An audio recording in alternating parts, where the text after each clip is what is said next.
The silence in space was terrifying. Not because of the emptiness, but because of what was coming through it. Massive ships moved like shadows across the stars, their dark hulls reflecting no light. These weren't explorers or traders.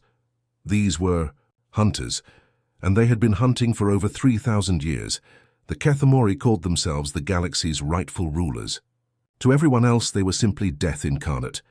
Standing nearly 8 feet tall, covered in thick black armor-like skin, with forearms ending in razor-sharp claws, they looked like nightmares come to life. Their eyes glowed red in the darkness, and when they smiled, rows of needle-sharp teeth gleamed like polished daggers. But it wasn't their appearance that made them truly terrifying. It was their culture. For the Kethamori, conquest wasn't about resources or territory. It was sport.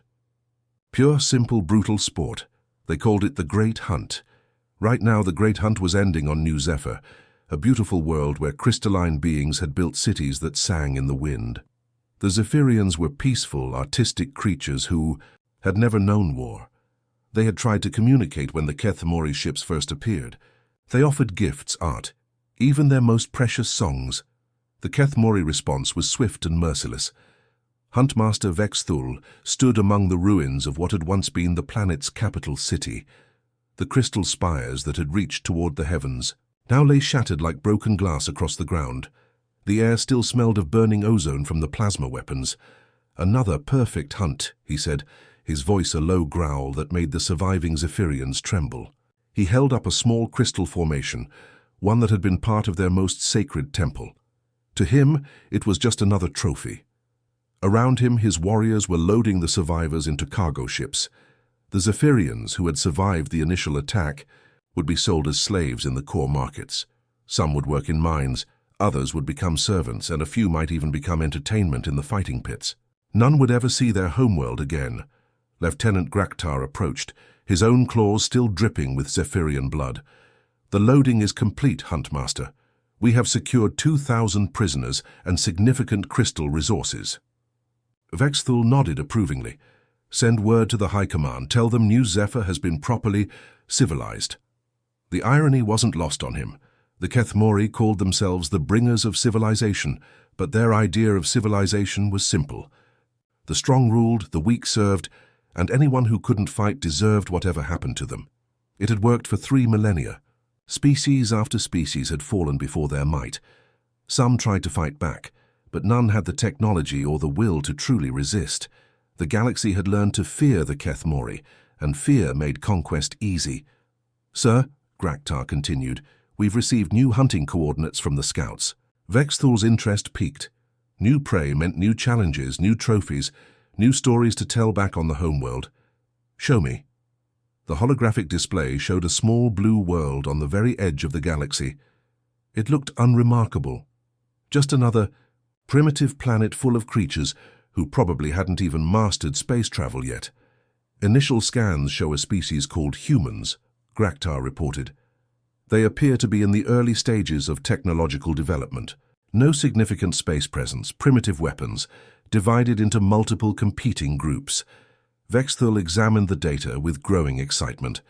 The planet looked rich in resources, and the population readings suggested billions of potential slaves. Better yet, the humans seemed to spend most of their time fighting each other instead of preparing for external threats. "Perfect," he purred. "How long since they've faced a real threat?" "According to our analysis, never, sir. They've never encountered another spacefaring species. They won't even know we're coming until we're already there." This was exactly what Vexthul lived for. The best hunts weren't against prepared enemies. They were against prey who had never known fear. The shock, the desperation, the slow realization that their entire world was about to change forever. It was intoxicating. "Prepare the hunting fleet," he commanded. "Full battle configuration. I want overwhelming force for the initial shock. Then we'll reduce our presence for the actual hunt. No point in ending the fun too quickly." "How many ships, sir?" Vexthul considered. "Too many would make it boring. Too few might allow some humans to escape and hide, dragging out the operation unnecessarily.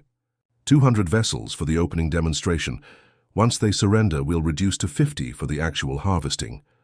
As his officers began relaying orders throughout the fleet, Vexthul allowed himself to dream of the hunt to come. He could already picture the human cities burning, could hear the screams of terror as their primitive aircraft were swatted from the sky like insects. The humans had no idea what was coming for them. Soon they would learn what every other species in the galaxy had learned, that the universe belonged to the strong, and they were about to meet the strongest predators who had ever lived. The morning sun was just breaking over Seoul when the sky went dark.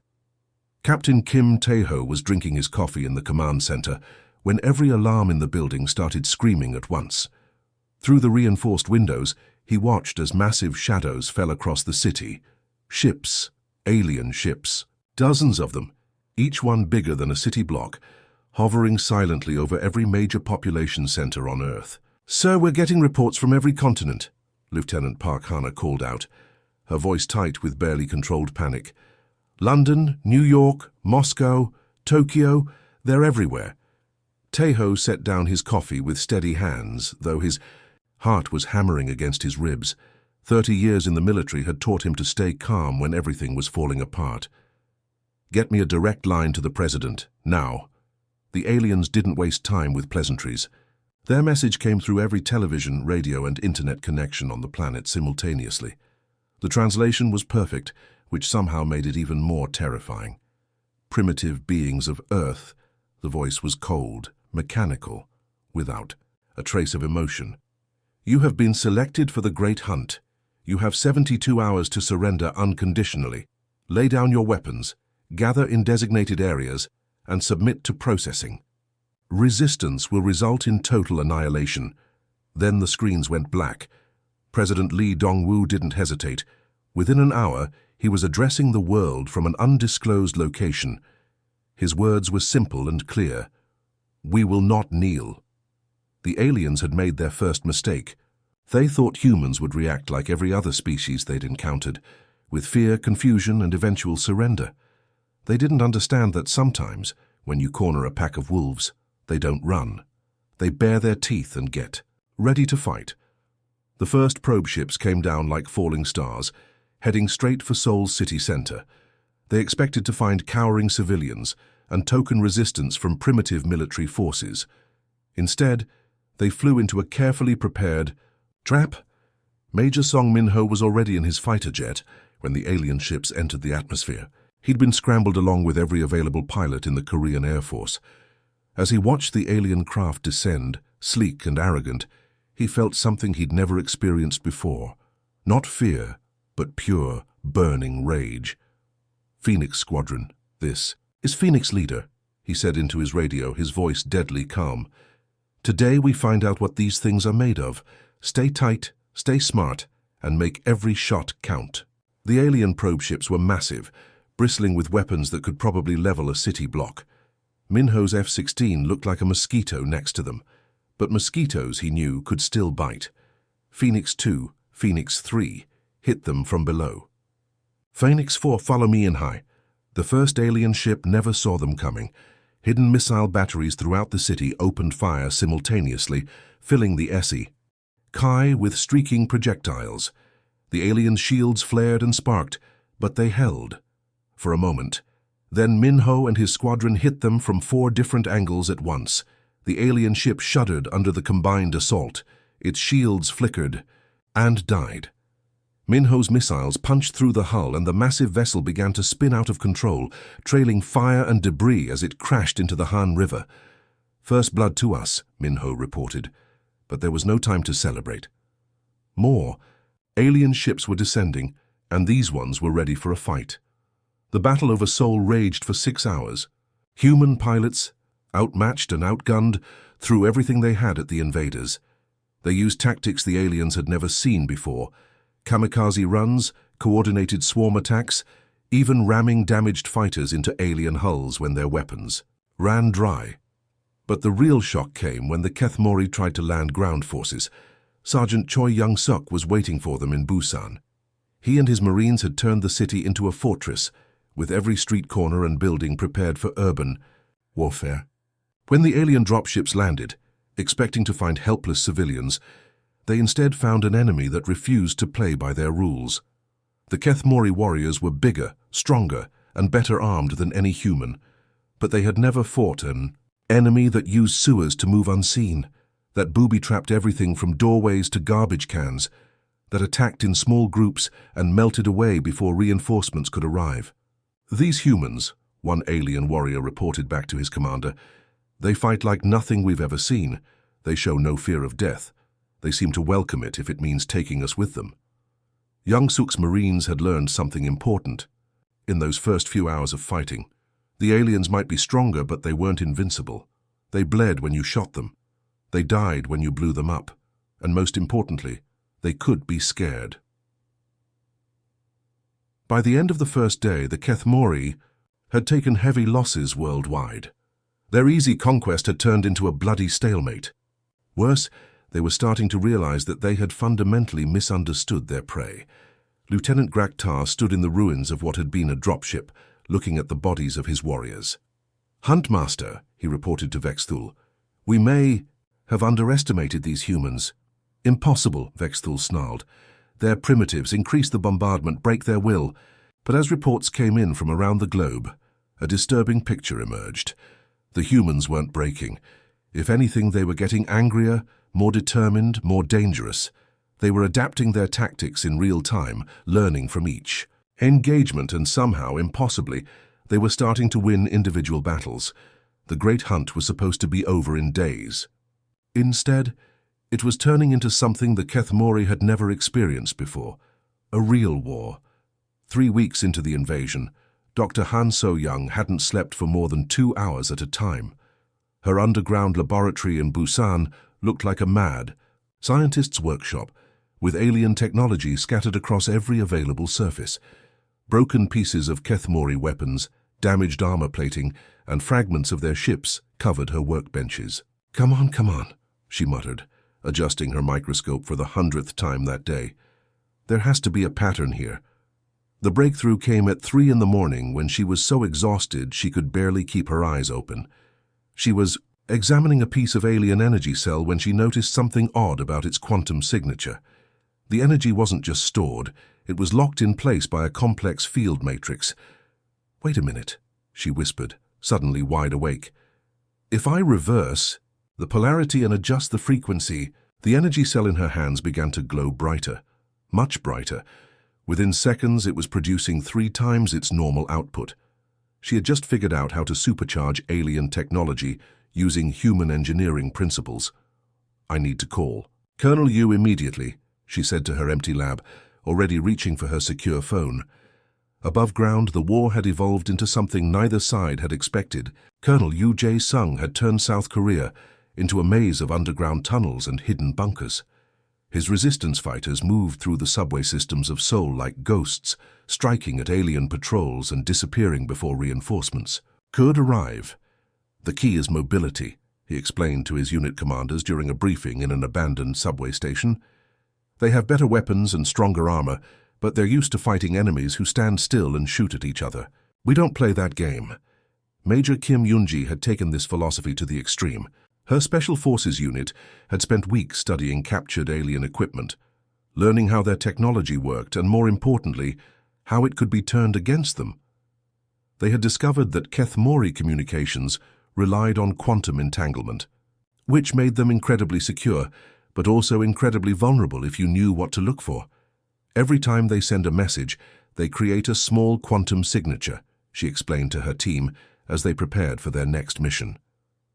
"We can track that signature back to its source, which means we can find their command posts." The mission that changed everything happened on a rainy Tuesday morning in the mountains outside Seoul. Captain Oh Hyun-woo's unit had been tracking a particularly large alien patrol for 3 days, waiting for the perfect moment to strike. That moment came. They hit the aliens with everything they had: improvised explosives, stolen energy weapons, and good old-fashioned human determination. But this time, something was different. Instead of a normal patrol, they had stumbled across a Kethmori command vessel that had landed for repairs. The aliens inside were caught completely off guard by the sudden assault. "Breach the hull!" Hyun-woo shouted as his soldiers poured through the damaged entrance. "Secure everything, weapons, data, prisoners if possible." The fighting inside the ship was brutal and close quarters. The corridors were too narrow for the aliens' usual tactics, and the humans had learned to use this to their advantage. Within an hour, the command vessel was in human hands. That's when Sergeant Lim Da-hai made the discovery that would change the course of the war. Da-hai had been a computer programmer before the invasion, working for a tech company in Seoul. Now, she found herself sitting at an alien command console, staring at symbols that hurt her eyes to look at directly. But patterns were patterns, whether they were written in Korean, English, or alien hieroglyphs. "I think I can crack this," she told Captain O, her fingers dancing over the strange controls. "Their encryption is complex, but it follows logical rules. Give me a few hours." It took her 6 hours, 3 energy drinks she'd been saving for emergencies and more caffeine pills than was probably healthy. But when she finally broke through their security, what she found made her hands shake with excitement. "Sir, you need to see this," she called out, her voice barely containing her enthusiasm. "I'm in their network, all of it. The information that poured out was incredible. Fleet positions throughout the solar system, supply routes, command structures, communications protocols. Most importantly, the locations of every major Kethmori base and staging area within 50 light-years of Earth. This changes everything," Colonel Yu said when he saw the data. "We're not just fighting a defensive war anymore." Within days, human forces across the globe were using the stolen information to launch coordinated strikes against alien positions. They knew where the aliens would be before the aliens knew themselves. Supply convoys that should have been secret were ambushed by human fighters who seemed to appear out of nowhere. The psychological effect on the Kethmori was devastating. For 3,000 years, they had been the hunters. They had been the ones with superior technology and intelligence. Now suddenly, they were the ones being hunted by an enemy that seemed to know their every move. But humans weren't content to just use alien technology. They were improving it. Dr. Han's breakthrough with the energy cells was just the beginning. Human engineers and scientists, working around the clock in hidden laboratories, began combining alien tech with human ingenuity in ways the Kethmori had never imagined. They took alien weapons and made them more efficient. They studied alien armor and found its weak points. They reverse-engineered alien communications and learned to jam their signals. Most importantly, they began to understand how alien ships worked. The first human-built hybrid fighter took to the skies over Tokyo 3 weeks after Captain O's unit captured the command vessel. It was crude, cobbled together from salvaged parts and human engineering, but it could fly, it could fight, and it could hold its own against pure alien technology. "Look at that beauty go," Major Song Min-ho said, watching the hybrid fighter dance through the sky, dodging alien plasma fire with impossible grace. "Those monsters taught us how to build their toys. Now we're going to use those toys to send them home." The hunters were learning what it felt like to be the hunted, and they didn't like it one bit. The first human ship to leave Earth's atmosphere was a beautiful sight to behold. Admiral Park Jin-woo stood on the bridge of the Seoul Rising, watching the blue marble of his home planet grow smaller through the main viewing screen. 6 months ago, he had been commanding naval vessels in Earth's oceans. Now he was about to lead humanity's first interstellar battle fleet into the depths of space. "Admiral," his communications officer reported, "all ships are in formation and ready for hyperspace jump." Jin-woo looked at the fleet assembled around his flagship. 27 vessels in total, each one a mixture of human engineering and stolen alien technology. Some were captured Kethmori ships that had been repaired and modified. Others were completely new designs, built in the underground shipyards that had sprung up across Earth in the past few months. "Signal the fleet," he commanded. "Today we stop playing defense. Today we take the fight to them." The target was a Kethmori supply depot in the Kepler 442 system, about 30 light-years from Earth. Intelligence gathered from captured alien databases showed it was a major staging area for raids on nearby star systems. More importantly, it held thousands of prisoners from dozens of different species. Jump in 3, 2, 1, mark. Space twisted around them as the human fleet entered hyperspace. For Jin-woo, it was a moment of profound realization. 6 months ago, humanity had never traveled faster than light. Now they were crossing the galaxy to fight an enemy that had terrorized civilizations for millennia. When they dropped out of hyperspace near Kepler 442b, the Keth Mori base was completely unprepared. The alien commanders had grown complacent. Over the centuries, no one had ever dared to attack their installations. Why would they need heavy defenses? "All ships weapons free," Jinwu ordered. "Remember, we're not here to conquer. We're here to liberate." The battle was swift and brutal. Human fighters, now equipped with hybrid propulsion systems and energy weapons, swarmed the alien base like angry hornets. The Keth Mori defenders, caught off guard, tried to respond with their standard tactics, overwhelming firepower and intimidation. But these weren't the same humans they had first encountered. These humans had learned to fight in space. They used asteroid fields for cover, employed gravity wells to slingshot around planets, and coordinated their attacks with a precision that would have impressed any military academy. Lieutenant Commander Shinji Ho led the boarding parties that cut through the station's hull like a knife through paper. Her teams moved through the alien corridors with practiced efficiency, stunning guards and securing prisoner compounds with minimal casualties. "My God," she whispered when she saw the holding cells. Thousands of beings, from dozens of different species, were crammed into spaces barely fit for animals. Some had been there for years, others for decades. All of them looked up at the humans with a mixture of hope and disbelief. "We're here to get you out," Jiho told them through her universal translator. "You're free now." The liberated prisoners told stories that made the human soldiers' blood boil. Tales of worlds burned for sport, of families torn apart for entertainment, of entire civilizations wiped out because the Keth Mori were bored and looking for new hunting grounds. But they also shared something else: hope. Word had already spread through the galactic underground about the humans who had dared to fight back. Species that had hidden in fear for generations were beginning to whisper about resistance. Captain Zhang Wujin, commanding the second wave of human expansion, received reports that made his heart race with excitement. On Rigel 7, the enslaved Aquarians had risen up against their Keth Mori overseers. On Vega Prime, 3 different species had formed an alliance and driven out their alien oppressors. On a dozen worlds, the news was the same. The prey animals were learning to bite back. "Sir," his intelligence officer reported, "we're receiving communications from resistance groups across the sector. They want to coordinate their attacks with our operations." "Tell them yes," Wu Jin replied immediately. "Share our tactical data, our weapon designs, everything we've learned. It's time to turn this galaxy into a very dangerous place for the Keth Mori." The effect on the alien empire was catastrophic. For 3,000 years, the Keth Mori had ruled through fear. Their entire society was built on the assumption that they were the apex predators, that nothing in the galaxy could threaten them. Now suddenly, their outposts were being destroyed. Their supply lines were under constant attack, and worst of all, their prey was fighting back.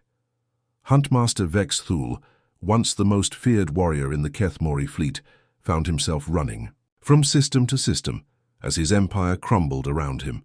Reports came in daily of lost bases, destroyed fleets, and liberated worlds. The Great Hunt had become a nightmare of constant retreat and desperate defense. "How is this possible?" he demanded of his remaining officers. "They were primitives. They didn't even have space travel." "Sir," his aide replied nervously, "intelligence suggests they've been sharing their technology with other species. The humans aren't just fighting us. They're teaching everyone else how to fight us too." The final insult came when human forces began using captured Keth Mori ships to attack other Keth Mori installations. The aliens watched in horror as their own weapons, their own ships, their own tactics were turned against them by creatures they had dismissed as insignificant. On Earth, President Seo Hye-jin addressed the United Nations for the first time since the invasion began. Her message was broadcast not just to Earth, but to every liberated world in the growing alliance. "6 months ago we were alone," she said. "Today we stand with friends from across the galaxy. We have learned that the universe is not divided between the strong and the weak, but between those who protect and those who prey. We choose to protect." The hunters had become the hunted, and they were learning that their former prey had very sharp teeth indeed. The final battle for the galaxy's future took place above Kethmore Prime, the alien homeworld that had never known defeat. General Bayek. Zoomin stood before the largest fleet assembly in galactic history. Over 3,000 ships, representing 57 different species, all united under one purpose. "Today we don't fight for revenge," she announced over the fleet-wide communication system. Her voice carried to human captains, liberated Zephyrians, freed Aquarians, and dozens of other species who had suffered under Kethmori rule. "We fight for a future where children of any species can look up at the stars without fear."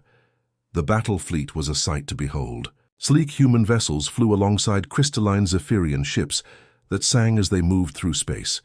Aquarian bioships pulsed with living light, next to the geometric precision of Rigelian craft. Each species had brought their own strengths to the Alliance, creating a force unlike anything the galaxy had ever seen. Below them, Kethmor Prime burned with the fires of civil war. The Kethmori Empire was tearing itself apart as different factions blamed each other for the catastrophic losses. Some wanted to fight to the death, others sought to negotiate, and a growing number were beginning to question everything their society had taught them about strength and weakness. The space battle lasted only 6 hours. The Kethmori home fleet, once the terror of the galaxy, was overwhelmed by tactics they couldn't understand and technology they had helped create. Human-designed fighter swarms coordinated with Zephyrian energy weapons and Aquarian biomissiles to create a symphony of destruction that left the alien defenders reeling. But the real victory came on the planet's surface. Sergeant Major Kim Young-ho led the final assault on the Kethmori High Command bunker. His mixed unit of humans and aliens moved through the alien capital like a precision instrument, neutralizing defenses that had been designed to stop conventional attacks, not the guerrilla tactics that humanity had perfected. They found Huntmaster Verxithul in his personal throne room, surrounded by the trophies of 3,000 years of conquest, crystalline formations from destroyed Zephyrian worlds, carved bones from extinct species, and thousands of other mementos of civilizations that no longer existed. "You have doomed us all," Verxithul hissed as Young-ho's soldiers surrounded him. The once mighty Huntmaster looked smaller now, his armor cracked and his weapons abandoned. "Without the strong to rule, the galaxy will fall into chaos. The weak cannot govern themselves." Young-ho lowered his rifle and looked at the alien warrior with something that might have been pity. "Maybe you're right," he said quietly. "Maybe there will be chaos. Maybe some worlds will struggle to govern themselves. But you know what? That's still better than your kind of order." The surrender of the Kethmori homeworld marked the end of their empire, but it was only the beginning of humanity's real challenge. Winning a war was one thing. Building a lasting peace was something else entirely. President Seo Hae-jin stood in the newly constructed Unity Station orbiting Earth's moon, as representatives from hundreds of worlds gathered for the most important meeting in galactic history. The station itself was a symbol of the new order, built with technology from dozens of species, designed by cooperative effort rather than conquest. "We gather not as conquerors and conquered," she addressed the assembly, "but as equals who have chosen to stand together." The Galactic Confederation Charter took 3 months to negotiate. Every species had different needs, different cultures, different ideas about how a galactic government should work. The Zephyrians wanted artistic expression protected above all else. The Aquarians insisted on environmental safeguards for water-bearing worlds. The Rigelians demanded scientific research freedoms. Humanity's contribution was simple but revolutionary. The principle that strength existed to protect, not to dominate. "The strong exist to shield the weak," Article 1 of the Charter read. "No species shall prey upon another. No world shall be conquered for sport or profit. Every civilization has the right to develop according to its own nature, free from fear." The signing ceremony was broadcast across the galaxy. Representatives of species that had hidden in fear for millennia put their names to a document that promised them protection. Former Kethmori slaves watched as their oppressors' representatives signed agreements to pay reparations and assist in rebuilding destroyed worlds. Not all the Kethmori accepted the new order gracefully. Some fled to the galaxy's outer rim, becoming pirates and raiders. Others retreated to isolated worlds, nursing their resentment and plotting revenge. but a surprising number chose adaptation. Commander Thekvar, a former Kethmori huntmaster, now served as security chief for a joint research station studying methods of planetary restoration. He worked alongside humans, Zephyrians, and members of species his people had once enslaved. "I do not understand your ways," he confessed to Dr. Han So-young during one of their planning sessions. "My people taught that strength meant taking what you wanted. You teach that strength means giving what others need." "Maybe that's why we won," Han replied simply. "The transformation wasn't instant or easy. There were conflicts, misunderstandings, and setbacks. Some species struggled to trust others after millennia of oppression. Pirates and raiders still threatened peaceful worlds. Political disputes arose over resource allocation and territorial boundaries. But something fundamental had changed in the galaxy. Children who had grown up in hiding could now play beneath open skies. Traders could travel between worlds without fear of being enslaved. Scientists could share knowledge instead of hoarding it for survival.